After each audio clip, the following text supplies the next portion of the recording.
जय हिंद साथियों, competition academy के यूट्यूब चैनल में आप सभी का स्वागत है। प्रैक्टिस सेट नंबर 19 पढ़ा चुका हूं, आज प्रैक्टिस सेट नंबर 20 पढ़ने वाले हैं। तो आइए शुरुआत करते हैं क्वेश्चन नंबर फर्स्ट के साथ। पहला क्वेश्चन ये रहा, नई राजनीतिक पार्टियों को मान्यता कौन देता है? तो नई राजनीतिक पार्टियों को मान्यता देता है चुनाव आयुक्त। कौन देता है? चुनाव आयुक्त। तो वर्तमान में जो चुनाव आयुक्त है वो कौन है? राजीव कुमार। कौन है? राजीव कुमार वर्तमान में चुनाव आयुक्त है। निर्वाचन आयोग की अगर बात करूं, स्थापना की, निर्वाचन आयोग की स्थापना हुई है 25 जनवरी 1950। 25 जनवरी 1950 को निर्वाचन आयोग की स्थापना हुई है। 24 जनवरी 1950 भी माना जाता है, 25 जनवरी एग्जैक्ट डेट याद रखो, 25 जनवरी 1950। अब देखो यहाँ पर अभी वर्तमान में राजीव कुमार है और 6 राष्ट्रीय पार्टियां है। कितनी पार्टियां है? 6 राष्ट्रीय पार्टियां है वर्तमान भारत में, 6 राष्ट्रीय पार्टियां है। मंगोल का प्रथम शासक कौन था? तो सही जवाब हो जाएगा चंगेज खान। चंगेज खान जो था वो मंगोलों का प्रथम शासक था। इसके अलावा बात करूं, ये कहां से बिलोंग करते हैं? तो ये सब मंगोलिया से बिलोंग करते हैं, मंगोलिया से। ठीक है। तैमूर लंग का आक्रमण भारत पर कब हुआ था? तो 1398 में तैमूर लंग का आक्रमण भारत पर हुआ था, 1398। नेपोलियन बोनापार्ट कहां का था? नेपोलियन बोनापार्ट फ्रांस से संबंधित है और फ्रांस की राजधानी क्या है? पेरिस। और ये कौन सी नदी के किनारे है? सीन नदी के किनारे। पेरिस जो है वो सीन नदी के किनारे स्थित है। इसरो का मुख्यालय कहां पर स्थित है? इसरो का मुख्यालय स्थित है बेंगलुरु में। अगर बात करूं इसरो की फुल फॉर्म है इंडियन स्पेस रिसर्च ऑर्गेनाइजेशन। स्थापना हुई है 15 अगस्त 1969 को, 1969 को इसरो की स्थापना हुई है। इसरो के वर्तमान में चेयरमैन कौन है? तो एस सोमनाथ। एस सोमनाथ वर्तमान में इसरो के चेयरमैन है, एस सोमनाथ। अगला है नौका दौड़ का आयोजन किस त्योहार पर होता है? तो ओणम। जब हम मकर संक्रांति मनाते हैं तब केरल में ओणम नामक एक त्योहार मनाया जाता है। ओणम केरल में मनाया जाता है, जो कि नौका दौड़ का आयोजन इसी दिन किया जाता है। नेक्स्ट क्वेश्चन, अगले क्वेश्चन की तरफ चलते हैं। प्रथम विश्व युद्ध कब शुरू हुआ था? यहाँ पे खत्म कब पूछा है, कब खत्म हुआ था? 1914 में हुई है शुरुआत। प्रथम विश्व शुरू होता है 1914 में और खत्म होता है 1918 में। यह खत्म होता है और 1919 में एक संधि होती है जिसको बोलते हैं वर्साई की संधि। वर्साई की संधि, और यह वर्साई की संधि ही दूसरे विश्व युद्ध का कारण बनी थी। दूसरा विश्व युद्ध 1939 से 1945 तक लड़ा गया। आजाद हिंद फौज की को प्रसिद्धि किसने दिलवाई? अगर बात करूं मैं आजाद हिंद फौज की, तो आजाद हिंद फौज की स्थापना की थी रास बिहारी बोस ने। आजाद हिंद फौज की स्थापना रास बिहारी बोस ने की थी 1942 में, लेकिन इसको प्रसिद्धि दिलाई सुभाष चंद्र बोस ने।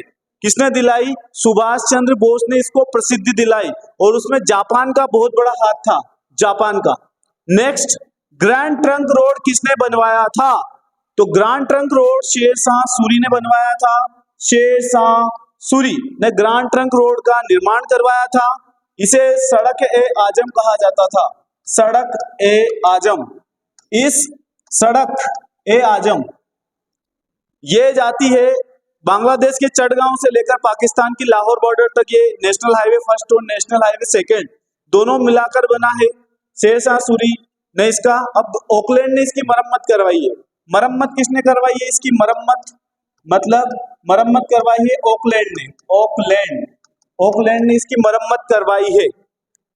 नेक्स्ट, वन्य जीव संरक्षण का उद्देश्य क्या है? वन्य जीव संरक्षण का उद्देश्य क्या है? तो वन्य जीव संरक्षण का उद्देश्य जानवरों की सुरक्षा। जानवरों की सुरक्षा, वन्य जीवों या जानवरों की सुरक्षा, है ना। ये कब आया था? ये अधिनियम 1972 में आया था। वन्य जीव संरक्षण अधिनियम भारत में कब आया? 1972। जबकि पर्यावरण संरक्षण अधिनियम कब आया? पर्यावरण संरक्षण अधिनियम, तो पर्यावरण संरक्षण अधिनियम आया है 1986 में, 1986 में।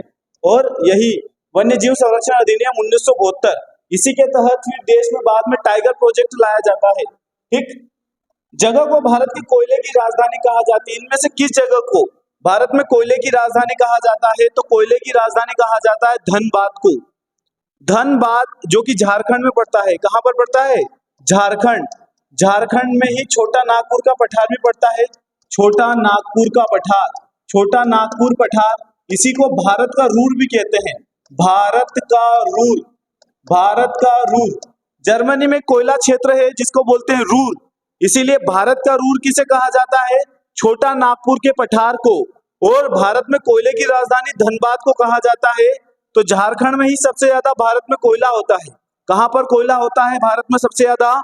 झारखंड। अगर विश्व लेवल की बात करूं तो सबसे ज्यादा उत्पादित करता है कोयला चीन। चीन सबसे ज्यादा कोयला उत्पादित करने वाला देश है। जबकि राज्य की बात करूं तो झारखंड है। ठीक, नेक्स्ट, सुश्री विश्व की प्रथम महिला राष्ट्रपति कौन बनी थी? राष्ट्रपति की बात कर रहा है, गौर से सुनना, क्योंकि प्रधानमंत्री की बात करता है अगर विश्व की पहली, तो श्रीलंका की श्री मावो भंडार नायके हो जाता आंसर। प्रधानमंत्री की बात करता तो, लेकिन बात कर रहा है राष्ट्रपति की। तो मेरिया इसाबेल जो है वो पहली महिला राष्ट्रपति बनी थी पूरे विश्व में पहली बार। जो मार्गरेट थैचर है वो ब्रिटेन की पहली महिला पीएम बनी थी। ब्रिटेन की प्रथम महिला प्रधानमंत्री, महिला पीएम। और इंदिरा गांधी भारत की प्रथम महिला पीएम। भारत की प्रथम महिला पीएम कौन बनी? इंदिरा गांधी। आगरा नदी के किनारे स्थित है, तो आगरा में ताजमहल यमुना नदी के किनारे ही स्थित है, यह सही जवाब हो जाएगा। सतलज नदी के किनारे शिमला, कुल्लू, ये सब इसी नदी के किनारे मिलते हैं। इसी में भाखड़ा नांगल बांध भी है सतलज नदी से। ये मानसरोवर झील से निकलती है। कहां से निकलती है? मानसरोवर झील से निकलती है। मानसरोवर झील से निकलती है सतलज नदी। जबकि यमुना नदी यमुनोत्री से निकलती है। यमुनोत्री उत्तराखंड से यमुना नदी निकलती है। जबकि नर्मदा नदी अमरकंटक से निकलती है, अमरकंटक। और इसके किनारे बसे शहर, जो बड़ा शहर है वो जबलपुर, मंडला, बहुत सारे। गंगा नदी जो है वो गंगोत्री से निकलती है, गोमुख से गंगा नदी। और गंगा नदी के किनारे बहुत सारे हरिद्वार, कानपुर आदि शहर बसे हुए हैं। रानी लक्ष्मीबाई शासक थी, कहाँ की शासिका थी? तो बहुत नॉर्मल क्वेश्चन है। झांसी की रानी इसीलिए कहा जाता है क्योंकि झांसी अभी वर्तमान यूपी में पड़ता है। यूपी में पड़ता है झांसी, और झांसी की रानी थी। और ग्वालियर में युद्ध किया था इन्होंने। और रानी लक्ष्मीबाई ने जिससे युद्ध किया था उस कैप्टन का नाम था कैप्टन ह्यूरोज। कैप्टन ह्यूरोज द्वारा पराजित हुई थी रानी लक्ष्मीबाई। ठीक है। भारत में मुगल शासन किसने शुरू किया था? तो भारत में मुगल शासन की शुरुआत की थी बाबर ने। बाबर ने 1526 में पानीपत का प्रथम युद्ध लड़ा। और ये 1526 से लेकर 1857 की क्रांति तक मुगल वंश चला था। और इसके अंतिम शासक जो थे वो बहादुर शाह जफर थे। बहादुर शाह जफर इसके अंतिम शासक थे, बहादुर शाह जफर। नेक्स्ट, अगले की बात करूं मैं, क्वेश्चन नंबर 15, सोने का सर्वाधिक उत्पादन करने वाला विश्व में कौन सा देश है? तो सबसे ज्यादा जो सोना उत्पादित करने वाला देश है वो चीन है। अभी कोयले में भी आपको मैंने चीन बताया था, और अब सोने में भी चाइना ही है। जबकि गेहूं में भी चाइना है, चावल में भी चाइना है, तंबाकू में भी चाइना है। ठीक है, इन सब देशों में सबसे प्रथम नंबर पर चीन ही है। इंसुलिन की कमी से होने वाला रोग कौन सा है? इंसुलिन जो है वो शरीर में बीटा कोशिका से निकलता है। बीटा कोशिका से निकलता है ना। इसकी खोज बेंटिंग ने की थी। बेंटिंग। इंसुलिन की खोज किसने की है? बेंटिंग ने की थी। इससे इंसुलिन की कमी से मधुमेह, इसी को शुगर बोला जाता है, इसी को डायबिटीज बोला जाता है। डायबिटीज, इसी को डायबिटीज, शुगर और मधुमेह बोला जाता है। तो इंसुलिन की कमी से यह रोग हो जाता है। अगर बात करूं मैं तपेदिक, मतलब टीबी होता है, ट्यूबरक्लोसिस, है ना। टीबी जो होता है वो बैक्टीरिया से होने वाला रोग है। हैजा भी बैक्टीरिया से होने वाला रोग है। जबकि एनीमिया जो होता है वो ब्लड की कमी से होता है। रक्त की कमी से कौन सा रोग हो जाता है? आपका एनीमिया रोग हो जाता है। नेक्स्ट, अगले क्वेश्चन पर चलते हैं। प्रकाश एक है, तो प्रकाश विद्युत चुंबकीय विकिरण है। प्रकाश क्या है? एक विद्युत चुंबकीय विकिरण है, और प्रकाश का सबसे छोटा कण क्या कहलाता है? फोटोन। प्रकाश का सबसे छोटा कण कहलाता है फोटोन। जनरेटर से हमें क्या प्राप्त होता है? तो जनरेटर से हमें सिंपल सी बात है, विद्युत ऊर्जा प्राप्त होती है। जनरेटर से हमें विद्युत ऊर्जा प्राप्त होती है। सूर्य से हमें प्रकाश ऊर्जा प्राप्त होती है। एनीमिया रोग किससे संबंधित है? एनीमिया को, जैसे रक्त की कमी से मैंने आप लोगों को बताया था कि रक्त की कमी से कौन सा रोग हो जाता है? एनीमिया। तो रक्त की कमी से कौन सा रोग हो जाएगा आपका? एनीमिया रोग हो जाएगा रक्त की कमी से।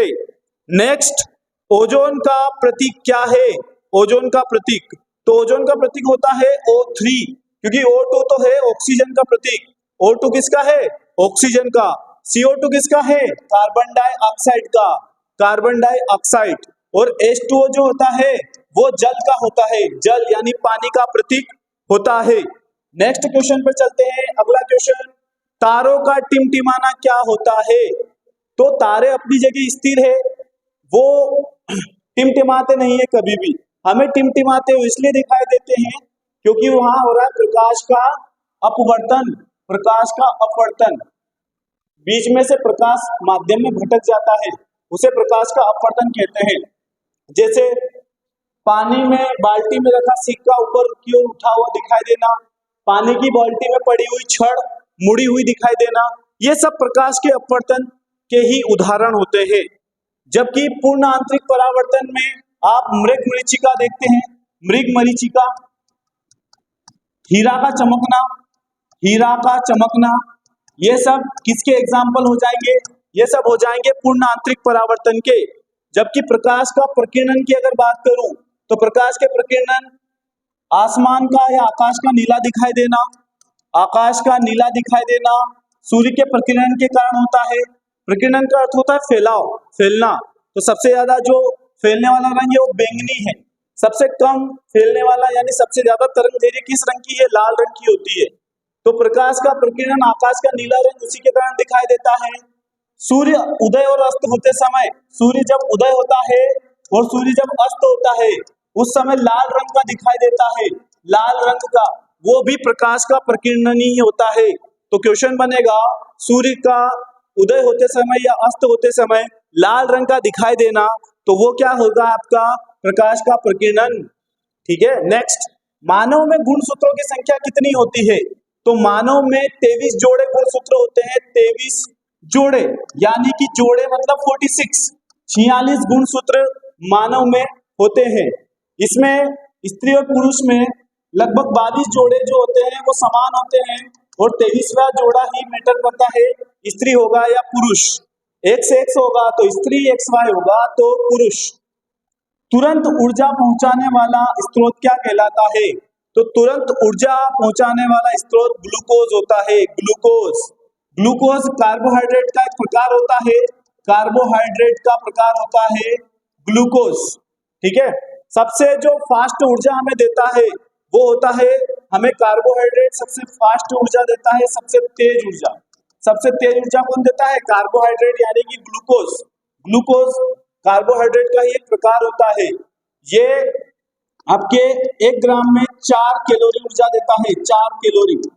जबकि वसा जो होता है, वसा, वो सबसे लेट ऊर्जा देता है आपको, सबसे लेट ऊर्जा देता है, लेकिन वो 1 ग्राम में 9 कैलोरी ऊर्जा आपको देता है।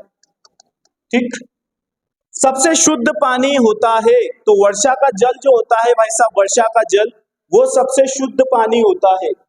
फोन का आविष्कार किसने किया था? तो जो टेलीफोन है उसका आविष्कार ग्राहम बेल ने किया था। फोन आता है तो बेल बजती है, ग्राहम बेल, बेल, फोन आता है तो बेल बजती, यानी ग्राहम बेल ने इसका आविष्कार।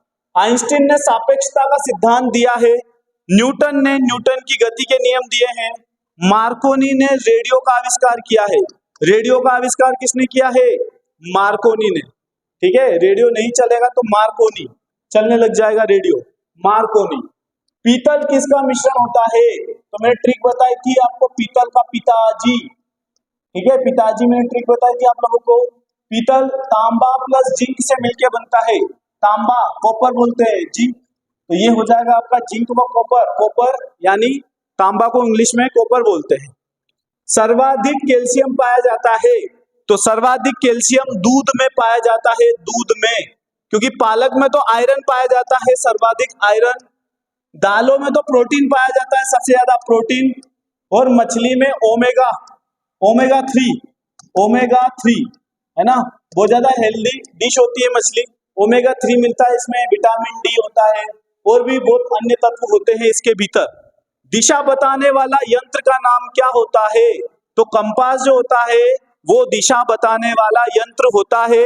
सिस्मोग्राफ से भूकंप मापी यंत्र है ये, भूकंप मापी यंत्र है ना। लेक्टोमीटर से दूध मापा जाता है ना, दूध की शुद्धता मापी जाती है।